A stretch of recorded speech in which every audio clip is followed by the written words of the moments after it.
Diane, welcome to In the Pews. Thank you, Rudy. What a delight to be here today. Thank you so much for coming over. I mean, not just driving over, but you flew all the way from Atlanta, right? I did yesterday morning, and I'd have to say it's my very first time in Texas. Never been to the state. And it had to be a warm day too, huh? Hot, toasty, I tell you. Well, we get a lot of them here, and they get worse. So I'm glad you're on a not so bad, day here. It's warm, but it's not scorching hot. Yeah, thank you so much for, I know you travel around the world and you're finally here in Texas. I understand you're a member of the Focolare? Yes. I met the Focolare back in 1979 when I was finishing college in Purdue University in Indiana, where I got my degree in forestry and wildlife management. And you're here because the Focolare, you're going to have an event happening here in Houston. Yes. This is exciting because the group that I was in Italy, which is called Gen Verde, Gen, G-E-N, and Verde, the color green in Italian, is coming here on tour. They are 19 artists. They're all people that have given their life to God, followed a call. And in these years in Gen Verde, giving that through music and dance and theater. So there's 19 of them now from 14 different countries. Wow. All women, and they will be coming here to do music concerts. They will be doing workshops. They'll be singing masses because one of the fortes of Gen Verde is also liturgical music. If you go to any church in Italy, they'll be singing our songs. Oh, that's awesome. That's awesome. So the different people, different walks of life, all coming together. They're all members of the Focolare, and they're just using their talents to serve God. And the group has existed since 1966. So since then, probably 147 have passed through. I was the 100th in the band. Wow. I was the 100th, and it started back in 1966 when our foundress, Chiara Lubich, who recently passed away in 2008 and is right up for the canonization now, in the process of, she gave a set of drums and an electric guitar to this young group of people in Lopiano where we lived in Italy. It's one of the centers of the Focolare Movement where we go for our formation. And so to the girls, they got the green drum and the boys got the red drum. So Gen Verde and Gen Rosso. Oh. So in those days, you can imagine the guys were really quick on it with the drums and the guitar. They know how to play it. For us, it took two on the drum when they started. But with all these years, over 50 years now, they got to be more professional, and we were more on the world scene.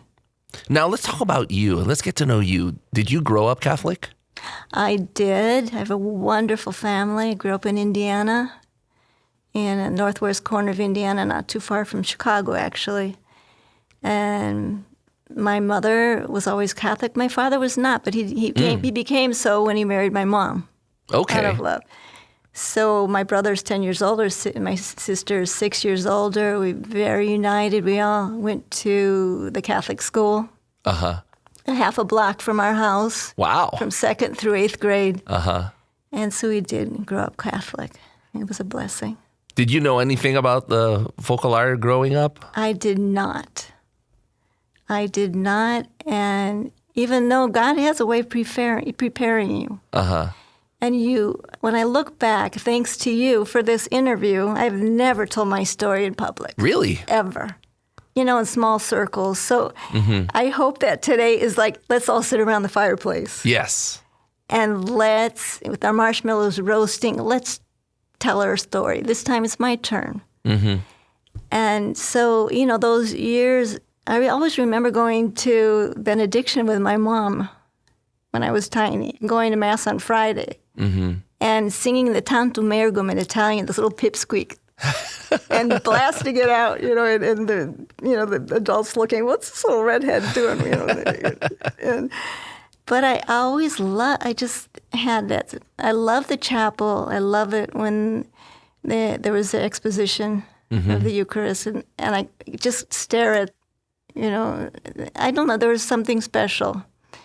And I remember I was in 6th grade and I had this wonderful, wonderful teacher. Her name was Sister Evelyn. And I would love to go to school. And I was so shy, Rudy. I mean, terribly shy. And even though you would like sing out loud during mass, yeah, loud and proud, you were still shy. But I was, sickly shy.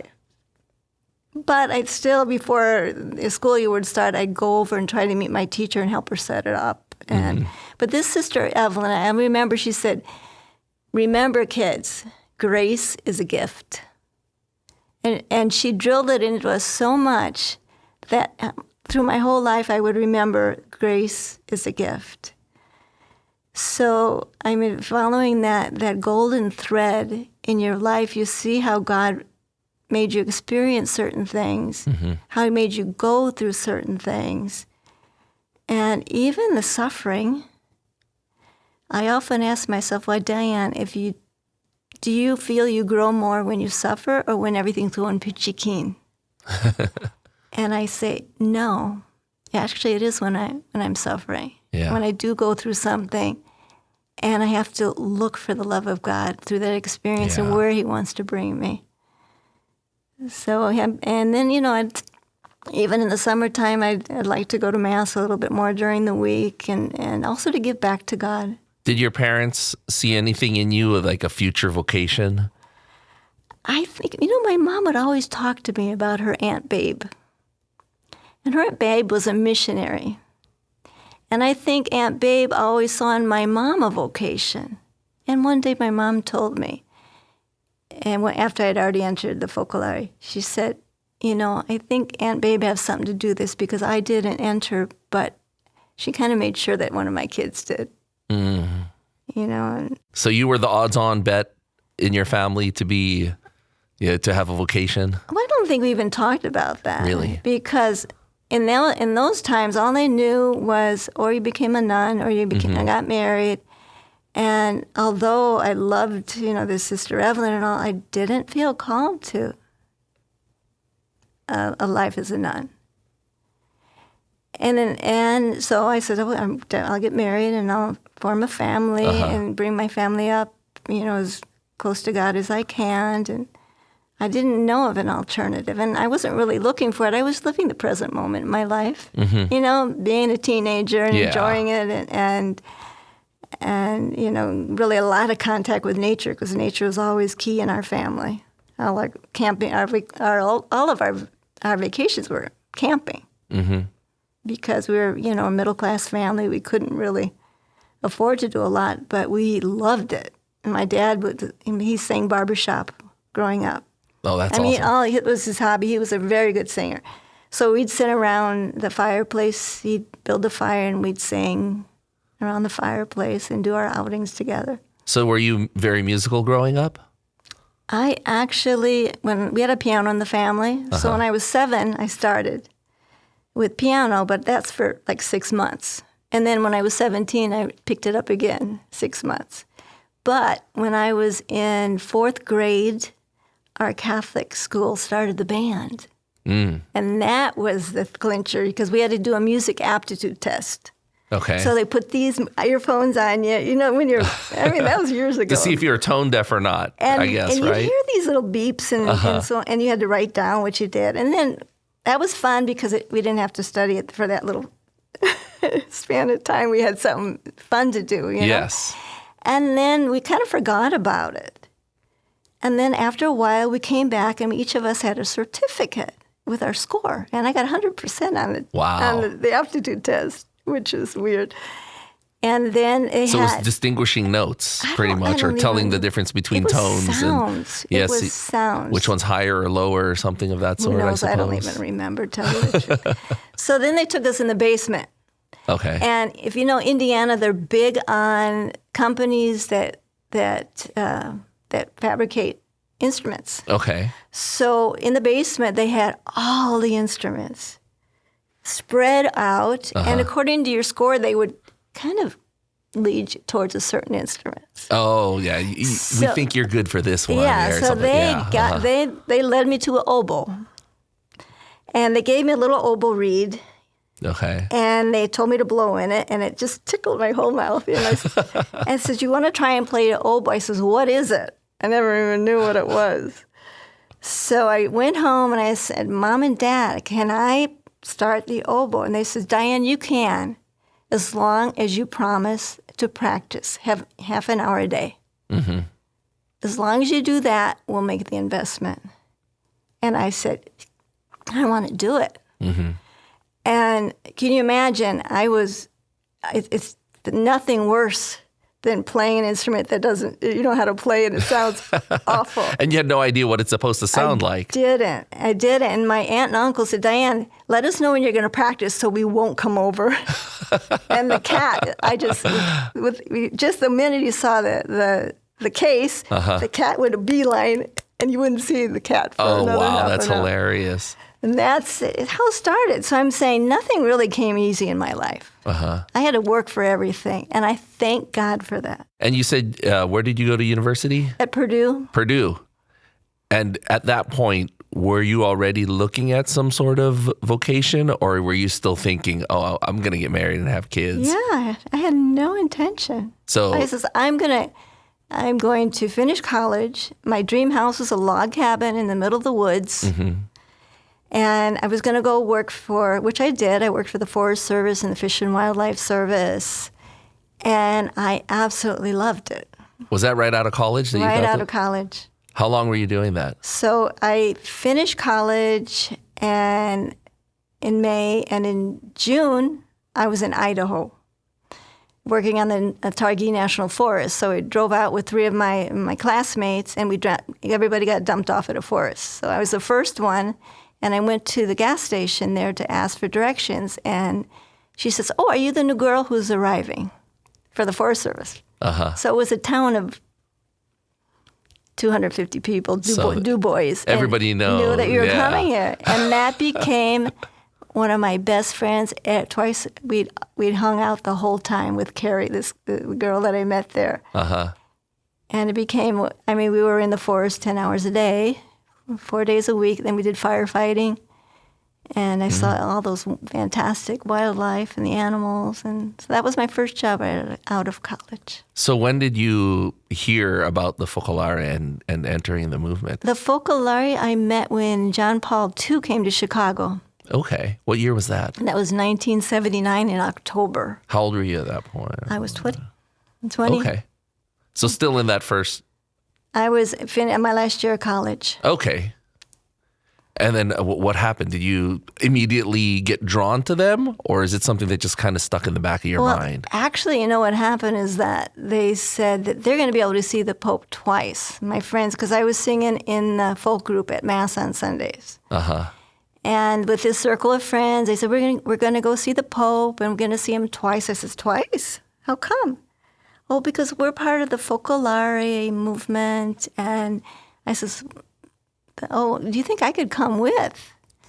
So they made arrangements. They said, yes, you can come. So I popped in the car with a guy called Don Mitchell, and he and his wife and his kids actually lived right behind me in the apartment where I was. And with some of the youth of the parish, we went in the car. And then in the car, he told me the story of Chiara. And he says, Chiara was 23. It was during the war in Italy. And with all when the bombs were falling and the war started, and she says, is there an ideal that no bomb can destroy? And she felt the answer in her heart. He said, yes, the ideal is God. God who is love.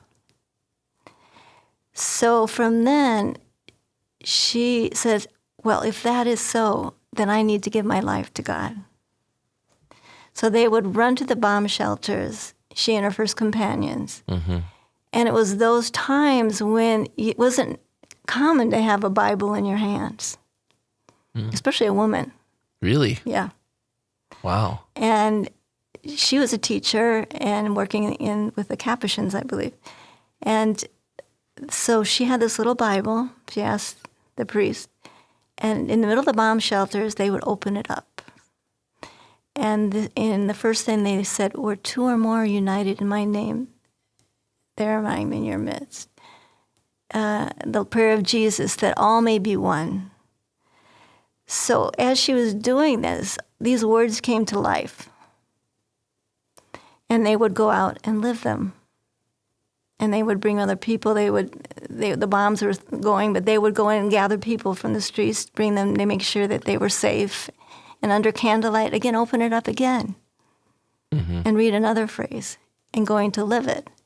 So in those times, they thought that they were communists because they were living for unity. And so that was, really going against the sign of the times. So he was telling me this story in the car, and I said, cool. And then when I got to Chicago, we were in this beautiful, in the old neighborhood of these big houses, we're in Hyde Park, Chicago. And we rang the doorbell. They left us girls at this house. And a woman from the Canary Island opened the door for me, and her name was Yanoa. And it was like I had known her my whole life. When someone greets you, and with so much love, with simplicity, and I just felt, wow, this is cool. And then I met an Italian, and then I met one from Holland, and then all over the people from all over the place, because our Focolares are international. Yes. And you were comfortable with all of them. Yeah. They were just welcoming.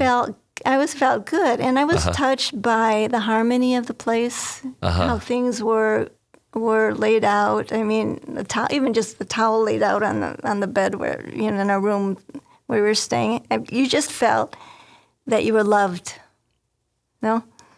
And the next day, so we went to Grant Park in Chicago to see the Pope, and we met up with. And there's this little area where all the people of the community of the Focolare was. So there I saw a bunch of people. I was like an oasis in the middle of this huge crowd. Because there were people, like you and me, and then there were old people, young people, priests and nuns, and every social class, everybody. And there was, I don't know, when you're with, sometimes you have these experiences where you have a joy that you can't explain. And it's a supernatural joy. Yes. And and I think it was one of my first experiences of, in a group of people, feeling this joy that kind of goes beyond you, that you don't know where it's coming from. Nobody's saying a word. But there's a communication that goes, like a presence of God there. And it was in those days where I remember at home, and you'd get knocks on the door, and the people say, "Are you saved?" and trying to convert you and all that. And I couldn't. And so these people, they weren't telling me anything. They weren't even trying, and you felt drawn to them. And I said, so I had to ask, what is this all about? Yeah. What's going on here? And I came home, I was just so happy.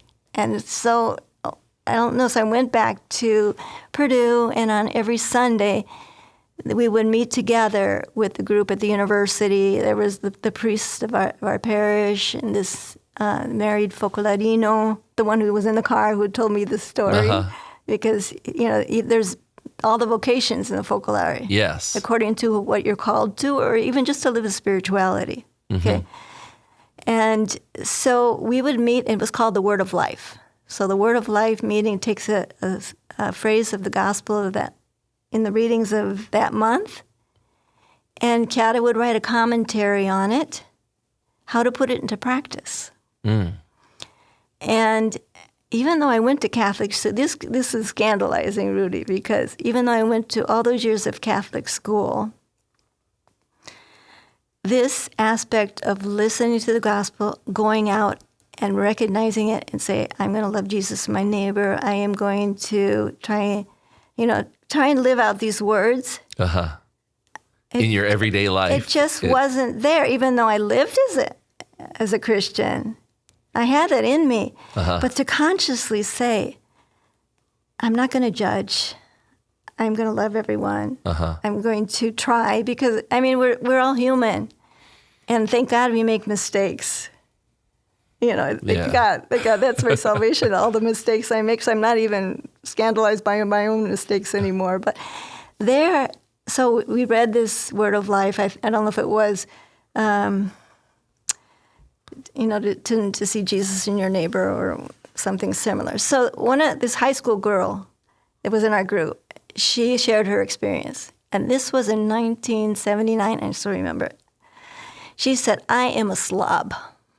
I leave my stuff all over the place. My shoes here, everything here. She says, but out of love for Jesus and my mother, I took my shoes and I put them in the closet. And I said, I can do that. Because I thought to live the gospel, you have to do incredible things. Oh, big, grand things. I mean, you have to do so much. So what did I do? I went back home, and I was rooming with 3 other women. And I folded the towel in the bathroom nicely on the rack so that the next person would come in can experience the love. In that small way. And that's how I started. Wow. And then I cleaned up the dishes, maybe left by somebody else.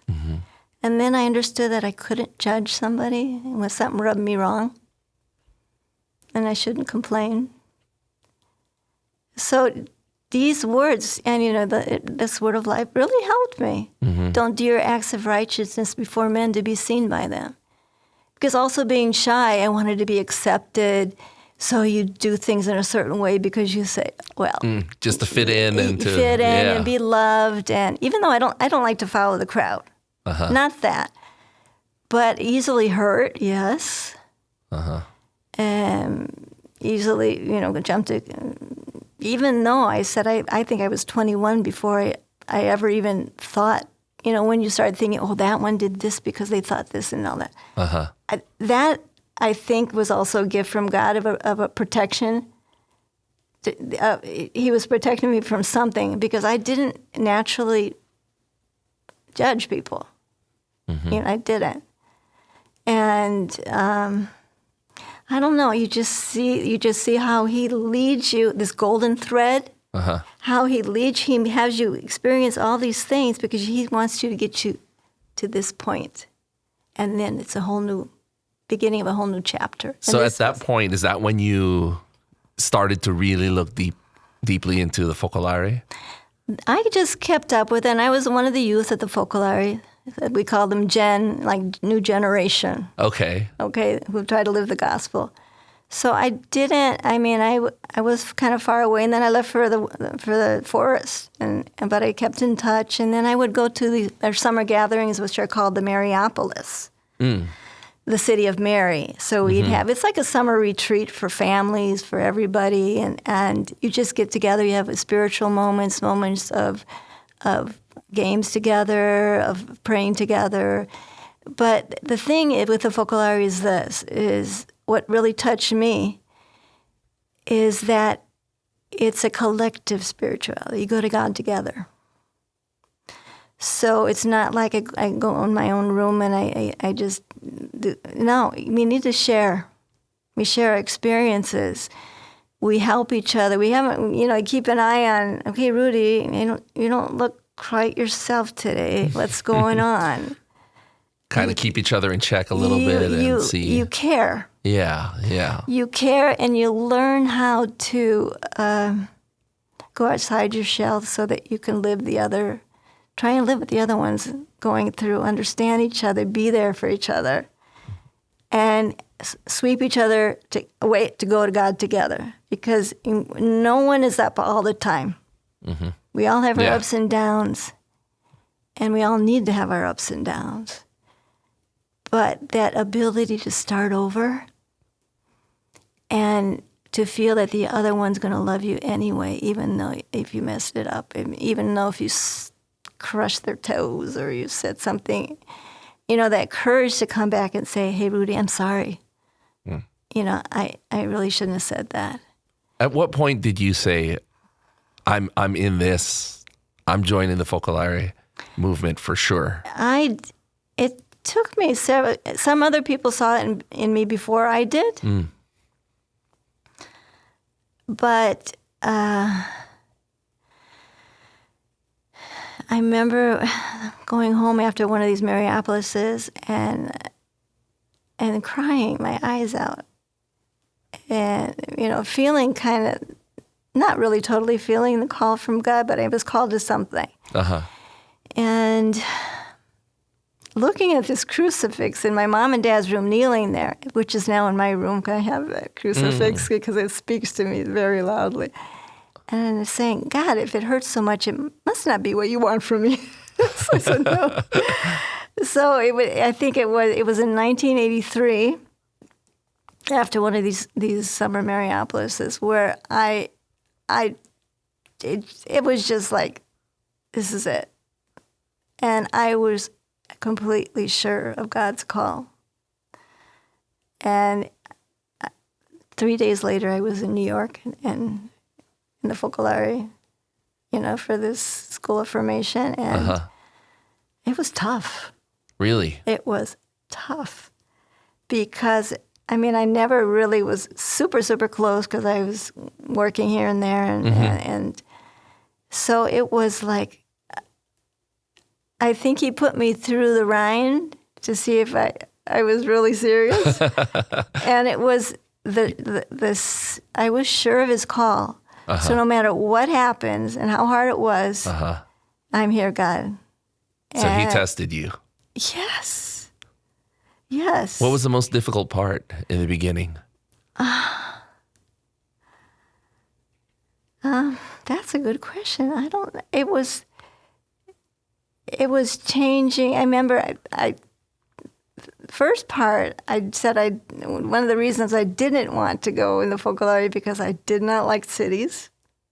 I didn't want to live in a city, and all the Focolares are in cities. And I couldn't go out with my friends whenever I wanted to because you're living in community. So I was adjusting to working in Manhattan as a secretary at that time because I couldn't find a job in forestry, getting on the subway in the morning and seeing these, the people that lived on the streets and people being robbed. And everything was just out of my habitat. It was like a foreign thing to you completely. In the beginning, I don't think it'll even been told any. Even I used to wear makeup and my earrings. So when I would go to New York in the morning, I'd go put my earrings on, put a little makeup on, and then before I come home, I'd take it off. Because it took me a while just to adapt of what God was asking of me, in that time. But after a couple of years in New York, and then we go to Lopiano. Lopiano is a little city of the Focolare in Italy. And it's where everybody from the whole world goes for the formation. Okay. And there are 800 people from over 70 countries. Wow. There. And of all the vocations, there's a school for priests, school for nuns. There's because they, of course, they're diocesan priests, but they want to know more about the spirituality. Even the nuns, they do that so they can live their own vocation better. But just using the spirituality of the Focolare, that it's at the service of the whole church, of all humanity, right?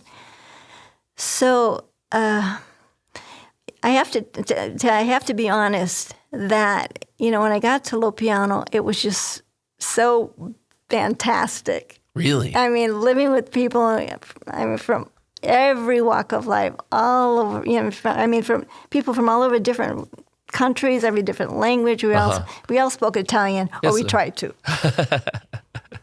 Tried to speak Italian. And my first year was just, I just had a great time. I just had so much fun. And then something started happening. And I realized there that how God gives you the grace when you start.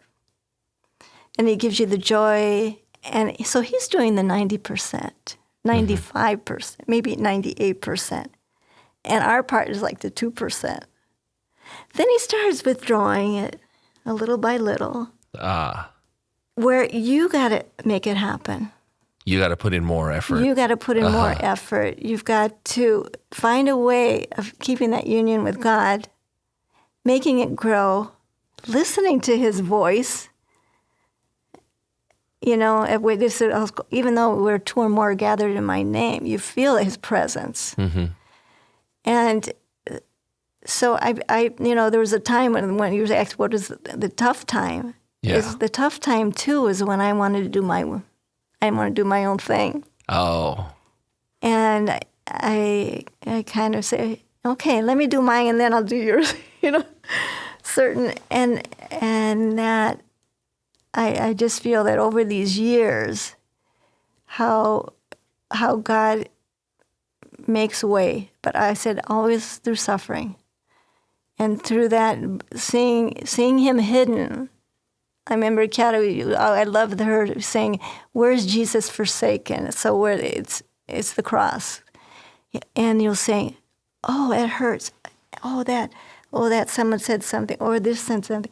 But it's like he's hiding behind the tree, and he pops out, and you say, "Oh, that's you. Okay, it's you.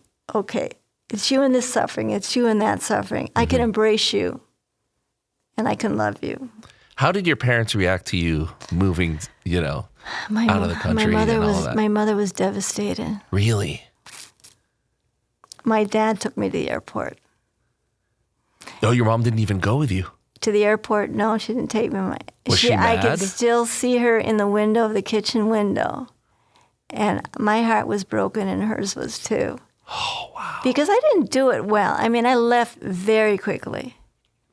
Oh, you didn't even get them used to the idea. It was just, you just dropped this bomb on them. But my mom actually, I remember when I was kneeling and looking at their crucifix, my mom says, "What is it? You want to be a Focolarina?" And I said, "Yes, Mom." I mean, she knew it. Mothers know. Mothers know. And it was devastating. It was devastating. Did she think, "Oh, I'm never going to see you again"? She told me that I said that. "I don't know if I'll ever see you again." And I don't remember that. Can you imagine how terrible it would be for a mother to hear that? Yeah. But Rudy, that's how strong a vocation is. It makes you do things. And when I look back, I said, "Diane, you're cruel." I say to myself, that was so cruel. But, with time, and when they came to see me in Lopiano, my mom and dad, that was it. I mean, they were totally...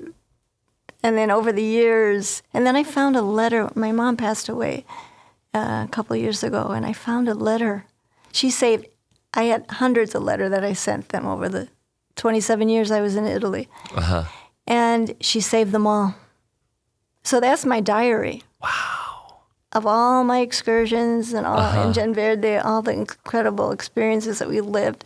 I went back and I was reading these letters, but I found one where my mom, Sherry, wrote her. I don't think she ever sent it to me, but she wrote to me that I'm sorry that it was so hard for me to accept it.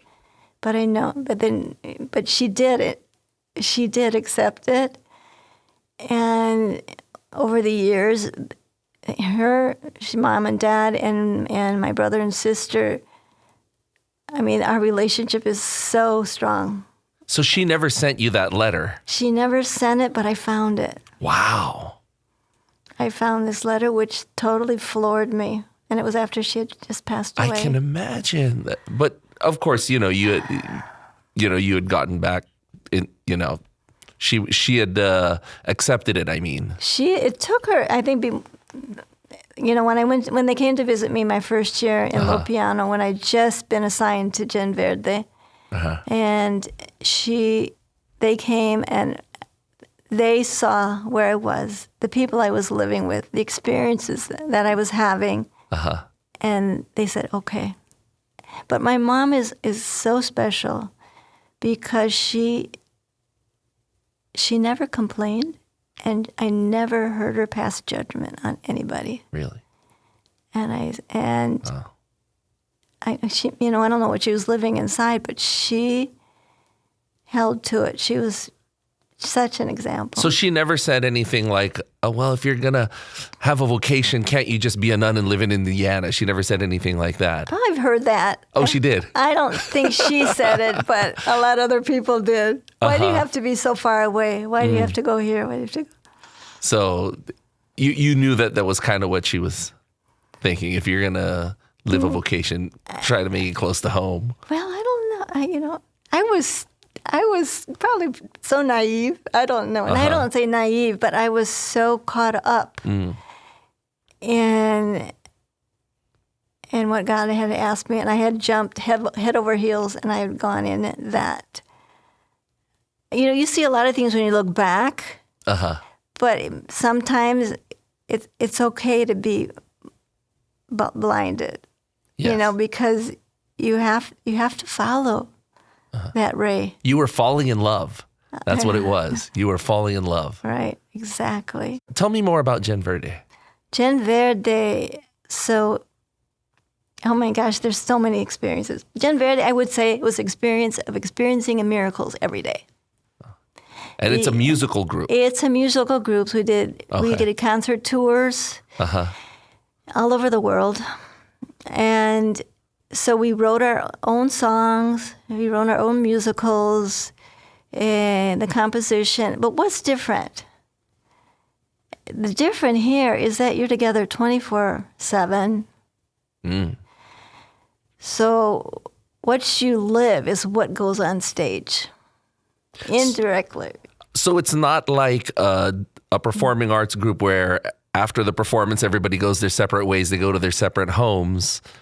This is you're all together all the time. Yeah, so you're a unit. Instead of going, because after I finish my formation, most young men and women go back to a country, many times not their own, into a Focolare center, Focolare house in the different cities, in the big major cities all over the world. So when I was in Lopiano, I had my oboe. The first day I was playing it, and then I was playing in the little band there in Lopiano. And then afterwards, instead of going to Focolare, I was recruited for the band. So they says, Diane, maybe you can come for a year or two and help us in Gen Verde and do concert tours. So actually, when I was in the school, I got a call saying, hey, can you go and drive the van for a couple weeks because somebody broke their foot with Gen Verde. So they were going to France. Okay. So I was, wow, this is cool. Yeah, I'll go to France. So I drove the van, and I experienced their life. And so driving, going to see the back end of the theaters, right? Yes. And spend the whole day setting up, because we had their own trucks, and we set up our lights and our sound equipment and the scenery, and we spent all day setting up the stage, do the sound check, practice, point the lights, and then the curtain opens, and then you take everything down afterwards. So, long days. The whole thing, yes. Yeah, and then they would go maybe the next morning, and they had in the cathedral, and they'd be singing the Mass in the cathedral, or they go do a workshop, and then they meet with the community, and so every day it's just packed. So I came back from those 2 weeks, and I was in bed for 2 weeks. I said, how do they do it? They do it all the time, how do right? They do it? So afterwards, when I did go, there was the grace. What can I say? And it lasted 25 years. So 25 years. the fact that you are there and you have to keep the presence of Jesus in your midst. Otherwise, we couldn't do it. You wouldn't have the inspirations to write the songs. Yes. The energy to go through all of that. Yeah. So, we were like 18-hour work days, and I was on the light crew, so I was setting up the lights, and there were like 100 lights we had to set up. Not these two big ones here. We had getting on those tall ladders and sending it up. And so when the curtain would open, that would be the time you said, I'm ready, let's go to bed. But it was the time the audience was saying they're expecting your 100%. You're already exhausted, and the show hasn't even started yet. And the show has not even started. But a lot of times we'd have people from the community come and help us set up. And they said, this was even better than the concert. To work with Jesus in our midst and make things happen. So, Rudy, I mean, the most extraordinary things happened during these concerts, especially when, for us, technically, it was not going well. You could be sure that there were more fruits in the audience. Wow. We had a dance. It was called the Dance of Forgiveness. And most of our pieces are, or they're written connected to the gospel, or they're written for experiences, or they're written for peace, or depends where we're going. So there's this dance that was written after our drummer, Lucero, and from Colombia, got a call. We were in southern Italy. Her brother had been murdered. He was 2 weeks from getting married. Oh, wow. And we didn't no one understand why. So she had to leave the tour, go home to her family to bring the balsam of forgiveness, to be there with her family and help them forgive who did wrong to their family. Yeah. And so we composed a dance. And Joelma, if you remember Joelma, who was here before to give her Yes. experience, she danced this with Gen Verde.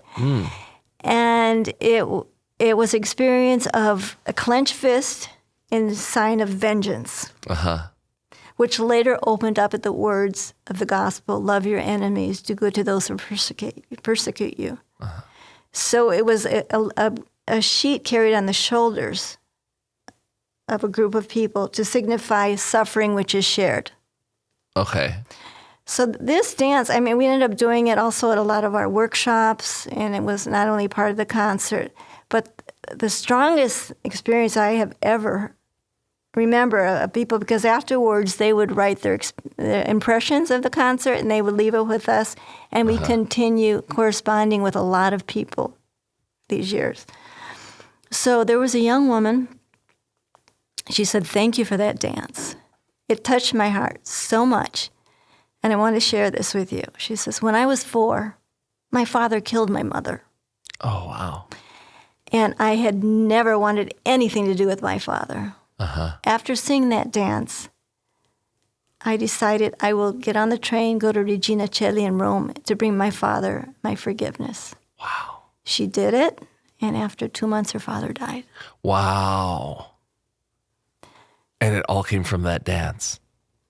Wow. Other people wrote us saying, "You know, after seeing that, I realized that I have to go pick up the phone and call this person who I've been spoken to for 30 years and reconnect with them." And you're doing and this forgive through them. dance, communicating this Yeah. idea of forgiveness. I mean, and also because before the curtain opens, we get in a circle and we do a prayer called the consensurate, which one says part and we all repeat kind of, and we ask for a special grace for that concert, that also that we even be empty so that God may shine, that he comes through. And we ask for forgiveness from each other because, of course, there's friction during the day when you're setting up. Whoa, Yeah. get those, when am I to get the lights up? Because I got to get that scenery going. I mean, if that Yes. doesn't happen, everything has to connect, and there's technical difficulties and everything. So it's tough. I mean, you got to sweat. You know, you really do. And before the curtain opened, that's the premise. And on the stage, there are no stars. People are looking for that one person there that's going to take the lead, that's going to be better, and that's going to come out more. But everybody comes out in their little particular, you know. So there was one concert there in the beginning when I started that I said I had the old man. I said, you know, when you just can't make it to start, and I said, I do not want to go on the stage. I just was feeling ugly and angry. Okay. I just didn't want to do the show. Did not. And I had to go in and play 16 bars of an oboe solo. After Therese, very angelic, and just playing this song on the piano. And then I would walk out and I would play these 16 bars and the piece would be over. I was fighting with myself behind the curtains there, holding my elbow. I said, God, I don't want to go out there. I don't want to do it. I don't want to do it. So, but the time was coming. I had to do it. The show must go on. I said, okay, I'll go. I'll play this out of love for you, but you tonight do a miracle. Can you imagine? Putting God against the wall. Yeah, right? That's pretty courageous. But that's how much it cost me to go out. It was tough. I says, I'll do it, but you do a miracle. So I went out, played that piece with all I had, and went out. And I forgot about it. And I was resolved. I was okay. You know? After the show, I was rolling up the mats. We were starting to take things down. We're in Matera. It was in southern Italy. This man with a cowboy hat. Can you imagine if you're in Texas? Okay, you'll see somebody with a cowboy hat. Yeah. But in southern Italy, came to the front of the stage, called me over, and he says, "Were you the one playing the oboe there?" Yeah. He says, I teach clarinet at the conservatory, nice concert. But I wanted to tell you this. I came with my wife, and this was going to be the last thing we ever did together because we were going to separate. But after the concert, we decided to give it a go. I says, that's beautiful, And then they came to an after-concert meeting. The next day, listen to this one. The next day, because we go to Mass every day, and during the tour, we have priests come to say the Mass for us. So I was at the door, and I opened the door for the priest when he came, and he looked at me. He said, "Were you the one playing that oboe solo last night?" He said, "While you were playing, I felt I had to convert." Wow. And I said, "Oh my gosh." Wow. And I was so taken, not only by the fact that God took me seriously, but he showed me how he used my conversion. Wow. And what he did through that. And that happened. And then other times, I asked him on my very last concert, I asked him again, and I wasn't in crisis, but it was my last concert. I wanted to do really a package well tied up and decorated to throw it up to God of all these years. And I says, "Can you do another miracle for me?" And he did another one that time too. Wow. That's fantastic. Mm-hmm. Yeah, that first time you asked for a miracle, he gave you two. He gave me two. He did. That's fantastic. But that dance of the forgiveness, we brought, because we would do workshops in prisons. Oh, wow. And this is all over the world. Yeah. So here we were in Spain. Okay. And so we would divide up in a group. There was dance, there was percussion, there was choir. And so the dance group did the dance of forgiveness. Okay. And they did it with a group of women in prison. I was with the percussion and locked in the cell with these men. This guy had a scar that went from his ear all the way down through his neck. And the thought of being shut up in a cell. Yeah, locked in there with him, yes. There was this group of people like this, and it would, but they were my brothers in that moment. So being at ease with them, they were at ease with us. And we went and did this, these, and then we'd go at the end. We'd do a performance in this atrium area outside. But really touched me was this dance of forgiveness done by this group of women, because they had a lot to forgive and to be forgiven for. So they were doing this and opening their, doing the whole act. Tears rolling down their face, tears flowing. And they would get up at the microphone and they'd share their experience of what it was to do these workshops. Wow. So they were taught the dance there. They were taught a simplified version. So this is the experience, and Gen Verde is still doing that, and they'll do it here when they come, these workshops. Now they're doing it like in high schools and and more, even 3 days if you can. And it gives confidence. People who would not come out of their shell, people who think that they have to be who knows what to do, go on stage. But here, it's not what you do, it's who you are and what you give. So, I wasn't a super musician, but you bring out the talents of each other. Because where there's love and there's not judgment, you don't have to reach. Certainly, you want to have that professionality and you want to achieve a certain level. But you go down to each other's level. Where are you at? And you help each other to bring that out.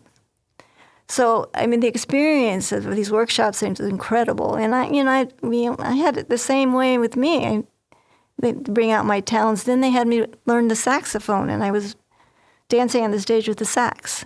And it's just because you could do that in that atmosphere. It's not the competition. It's not who. It's that expression together to bring out the presence of God in our midst. Who nothing is impossible.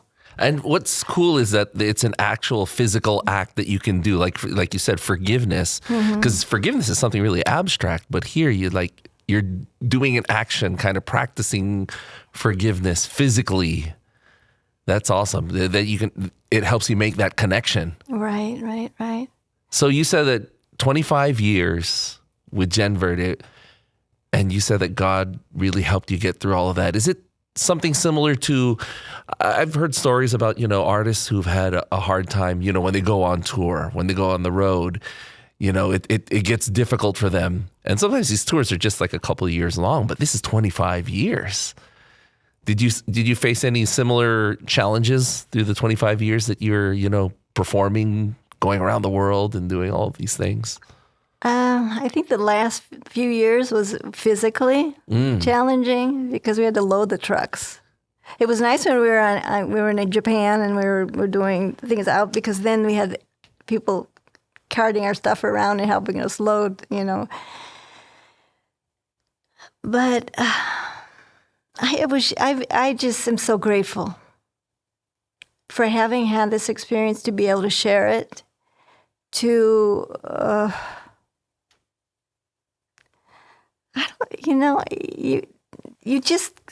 you took one thing at a time, Rudy. So, you just kind of, you did it. And the thing is with these daily miracles happening, it's just like it recharge your batteries constantly. Because you could see it has nothing to do with you. It's not because you're good at it, but it's because you let God work through you. So, when people say, I am not good enough, I feel the call for a vocation, but I'm afraid of this, I'm afraid of that, and I can't do this, I can't do that. I just say, just abandon yourself. Just follow that call. God will take care of the rest. You just follow him. And he'll give you the energy. Not only that, he makes your life something that you would never have been able to do it if you hadn't said that yes. Like I told you in the beginning, I don't like cities. Yes. And I want to be with my friends, go out and, I have never been in a city until December. I lived I've been traveling the world around, seeing every place, but been living in a beautiful Tuscany town, and then living in Hyde Park, New York, where, in the middle of the woods. So God knows. God knew you're not comfortable in cities, so but everybody, he kept you kind of all the Focolares in cities. But he put me. He's got a plan, and he knows better. They say he knows better, so go for it. I would just say, we have to go for it. I don't regret it. How many different countries have you traveled to as part of the Focolare and Gen Verde? Europe, just about everything. Now GenVerde was in they're in Austria now. They were in Romania, Poland. I was in Poland. I was in the Czech Republic during the war. Mm. So that was when, you could see all of the sandbags up. We had to hide the trucks. Oh, wow. In warehouses, because the country right out where the border, people to come to the concert had to go through different countries to get in. Everybody was put through a check. Yeah. I mean, it was dangerous times. We didn't know if we would be in the middle of the bombing. So we were in Czestochowa with the Pope, John Paul II, for the World Youth Day, and most of, the Eastern Europe, and all of Italy, from top to bottom, every other European country. And you said Japan. Japan, we were invited by the Buddhists to do a concert tour. Wow. The Risho Kosekai Buddhist movement. Because they wanted, and we were doing a concert called First Pages. It's on Chiara's story. So we're doing that, and they says, we want because they got out of it, but they could to live their Buddhism. And we would go around to many different cities and do a kuryokai, which is an exchange. They would share experiences, we would share ours. So this we did from every city to city. We were in the Philippines. We were in Korea for the Eucharistic Congress with John Paul II. I was in Korea for the Asian Games, the opening of the Olympics, the Asian Olympics. In Canton in China, we had to take God out of all of our songs, the word God. Really? Wow. And we had guardian angels following us everywhere. Making sure that you... We were accompanied everywhere. I remember seeing the streets full of rice and people barefoot in all these cars. And we were in Macau. 3 months in Brazil, which absolutely changed me. The love of the Brazilians, I came back not afraid to hug people. Love of Brazil, and the Brazilians was just amazing. So a lot of countries, and since I left, they've been in a lot more countries after that in the Holy Land, and a lot of encounters with Pope Francis. We've sung at the Vatican many, many, many times, and done concerts in the Paul VI Hall for the different canonizations, for priest congresses. And we're in Piazza San Pietro with Mother Teresa. And when John Paul II was there for the movement, the big manifestation with the movements, there were 20,000 people. So we had a choir with neo-catechumens and Catholic Action, and all the different movements. We formed one choir. So that was also the unity expressed through the movement. Nice. So then there were a lot of working together with that. So when did you know that it was time to move on? It was in 2012 when I felt maybe it's time, to also to give a chance for the other young people to come and have this experience. Open up a slot for somebody else. Really. And also to come back I was happy that I was assigned to the United States, come back to my country and reconnect more with the people here. So then I went to Mariapolis Luminosa, which is like a little city of the Focolare in Hyde Park, New York, which serves all of North America, the whole North America. And I stayed there for 10 years. I worked in a nursing home as a recreation therapist. Oh. And so my resume was a little bit unique, but that kind of opened the door for me there, and I think that helped me get away from my shydom a lot, because I was organizing activities for the people and got to love the elderly and play. They were so encouraging. They had me play the piano for them, and I would do, this is funny because it's a secular nursing home. And one of my programs was Rosary and Meditation. I do every Wednesday morning. So I get on the loudspeaker and I says, Good morning, everybody. Today's activity is rosary and meditation. If anyone has any prayer requests, let us, the recreation department, know, so the whole building. But it was beautiful because the people who needed something, Yes. also an assistance for their last part of their life. Yes. I had a lot of connections with the clergy of the different churches. We'd meet every month and we'd have lunch together and get to know each other. So I remember one time they asked for a Lutheran priest if I could find one. It was Sunday morning. Where am I going to find Sunday morning? Yeah. So someone who's free. So I ended up calling Pastor Wayne, and he called me right back. He said, "Diane, what do you need?"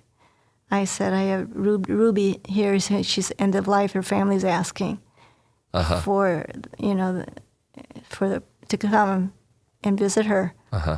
So he came, "I'll be there in 15 minutes. He came, went into Ruby's room. Her family was there. She had opened her eyes for him, and while he was giving the prayer, she passed away. Wow. So, all of these connections of the local pastors, little by little, they all came at one time or another.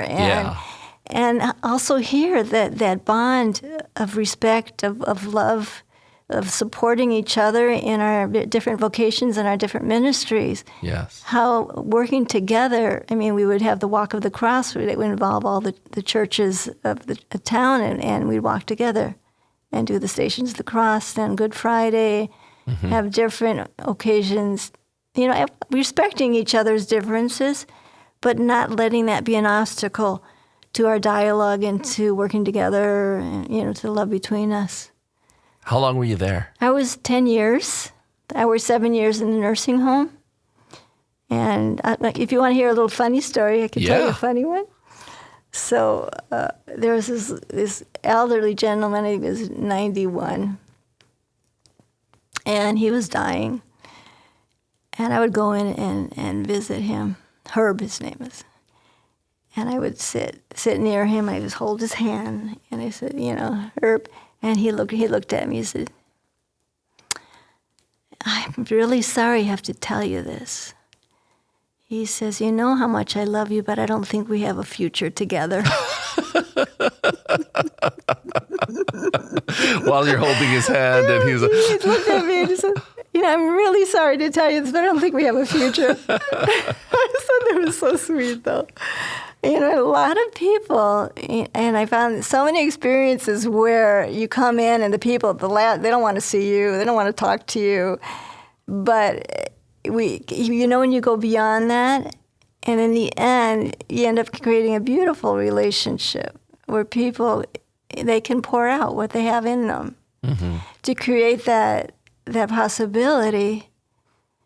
And with the families, when I had my going away party in Luminosa, I had a lot of the families and my colleagues were there, and they would get up and they would share their experiences of what it was. Or during COVID, where you'd have to do the Zooms. Yes. And I actually adopted some of these families because they're just really, we get getting such good friends over Zoom, and how these relationships continue. Did you ever have the desire to, to have a family of your own? Of course I did. And I was almost engaged. I was seeing somebody for 5 years. But inside of me, it just wasn't quite enough. I said, if I would have gotten married, I'd probably be married 5 times by now. Because if my vocation was to marry God, nothing would have been up to that par, So I did, and I the vocation's beautiful, and I see so many beautiful families, and I'm so grateful. But I don't think any husband is as faithful as mine is. I just have to live up to that, and I'm not going to be. But he's so merciful, and he walks me on the walk. And there's a future with him. And there's a future, absolutely a future. So you've had a lot of experiences through all the years that you've been with Gen Verde, huh? Yeah, you know what? And one of the other women of Gen Verde says, when I get to heaven, I want to know all the people who through Gen Verde found a vocation, who had life-changing experiences. I just still remember a priest who, after one of our records came out, because we published like maybe 70 records and 1,500 concerts, or what, I mean, a lot, different languages. He says, Gen Verde, you saved my vocation by listening to one of the words of one of the songs that you wrote. He was thinking about leaving? Yes. The priesthood? Yes. He was, I guess, had one of those big trials. And felt he was losing his vocation. And it was a song really on suffering, of Jesus, of embracing the cross and taking up your cross. And he said, thank you. I mean, wow. I met him personally. He's a priest from Italy, but spent time in the U.S. And he said, that song saved my vocation. And wow. Other people discovered their vocations. And how did he find that song? He loved our songs. I mean, so he would listen, and when we had a new album out, he would have it, and he'd be playing it. And wow. Yeah. That's fantastic. Yeah. There's a lot of beautiful songs. You can go on, you just go on they have it Spotify and YouTube and all. You could and what do they look for? You look for Gen Verde? Gen Verde. And it'll pop up. You can listen to there's things in all the different languages. One of our concerts at First Pages we did it in 13 different languages. Okay. Because every country you went to, we sang in the language of the country. Oh, nice. Even Japanese. Oh. Do you have stuff on YouTube too? Yes. Okay, so if they want to see any of your performances, it's all up there. You can Spotify, see YouTube. Things, yeah. And then also go on Gen Verde's website, and then you get it direct. You could see where they are. You can ask them questions, listen to their productions. What's the URL for that? Do you know that off the top of your head? Just do GenVerde and .it is the website, I think. Okay. Take a look. It'll pop up. And then if anyone's interested in Focolare, how do they? Focolare.org, O-R-G, or Focolare.us for the United States. Okay. And there is a lot out there. And you can maybe come to our summer gatherings or different gatherings happening in the different parts of the U.S. Know more about the movement and the life. Yes. And then I'm in Atlanta. Give me a call. And then, like we said earlier, you're going to be here. Well, the group is going to be here. Gen Verde is going to be here. They're going to be coming, and I'm saying don't lose the opportunity, because you will not come out like you went in. I promise. And this will be, did you say? October. This year. They're going to do a performance. I believe it's in St. Anthony of Padua. They're going to do something, right? They'll be doing workshops, concerts. They'll be singing for masses. And will we get to see the forgiveness dance? Oh, I don't think so. But that should be online somewhere. That's online, so we can look at that one. You could try it. It's called La Danza del Perdono. La Danza del Perdono. Del Perdono. In Italian. I don't think it'll come up in English, but try it. I'm gonna look that one up. Look it up.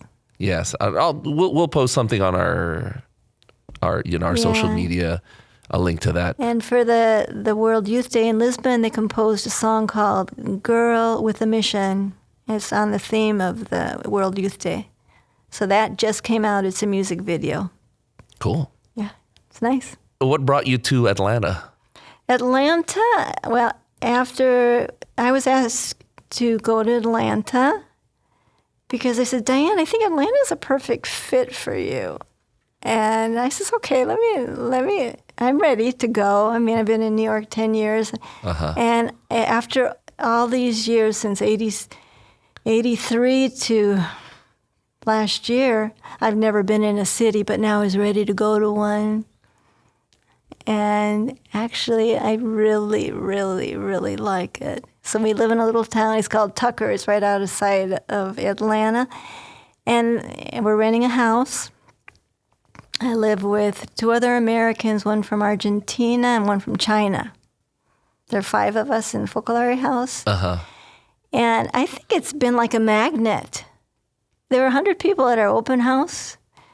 And every Friday we have pizza night, so a lot of youth come and spend time with us and just hang out. I mean, nothing special. Uh-huh. And I got a piano, and that's a whole nother experience. The piano, I don't want to make it too long, but the experience of the providence that comes along at the right time. Uh-huh. And I say, Rudy, the words of the gospel are true. Who leaves father, mother, fields for my sake will find 100. I've had 100 families, 100 homes, 100 countries, 100 of everything. And I feel his words are right on target. I've experienced it in my own flesh and blood.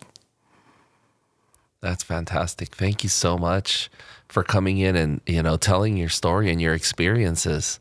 Well, thank you for bringing it out. This is my first time. I hope that who listens will feel the love across these wires, whoever hears them, to feel that, to listen to the voice of God. He'll make a miracle. He'll make your life something else, out of this world. There you go. God bless you. Thank you. You too.